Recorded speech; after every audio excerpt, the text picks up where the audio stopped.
Hello बच्चों, तो आपका स्वागत है डीके झा कॉमर्स क्लासेस में। कहा गया है गम के अंधेरे में अपने को बेकार मत कर, गम के अंधेरे में अपने को बेकार मत कर, और सुबह जरूर आएगी, सुबह का इंतजार कर। तो इसी के साथ आज का जो आपका चैप्टर है, चैप्टर फर्स्ट है, जिसका नाम है गैर लाभकारी व्यापारिक संगठन, जिसे अलाभकारी व्यापारिक संगठन के नाम से भी जानते हैं, या लाभ न कमाने वाली संस्था भी है।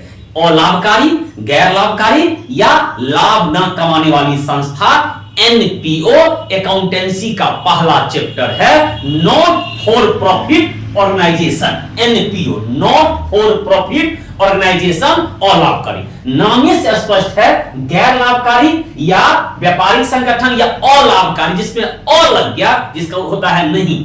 अलाभकारी मतलब ऐसा संगठन, अगर क्वेश्चन रहेगा 2 नंबर के थ्योरी में कि गैर लाभकारी संस्थान क्या है, गैर लाभकारी संगठन किसे कहते हैं, या अलाभकारी संगठन किसे कहते हैं, या गैर व्यापारिक संगठन किसे कहते हैं, ऐसी संस्था जिसका स्थापना लाभ कमाने के उद्देश्य से नहीं किया जाता है।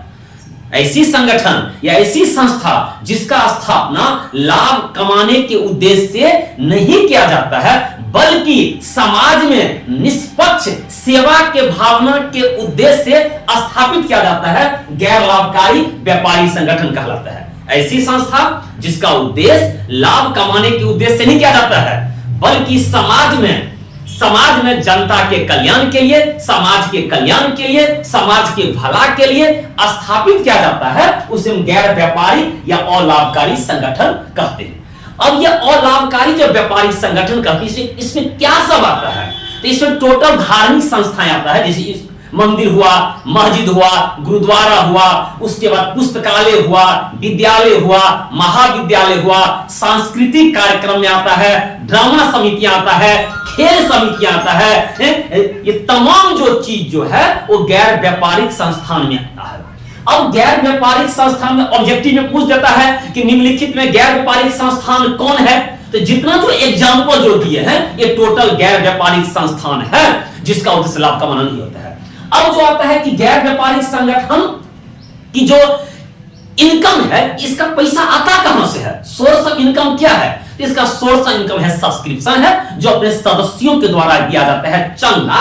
अपने सदस्यों के द्वारा नियमित रूप से मिलने वाली राशि चंदा कहलाती है। चंदा का अलग से परिभाषा भी है। चंदा क्या है? तो गैर व्यापारिक संस्था को अपने सदस्यों के द्वारा नियमित रूप से मिलने वाली राशि चंदा कहलाती है।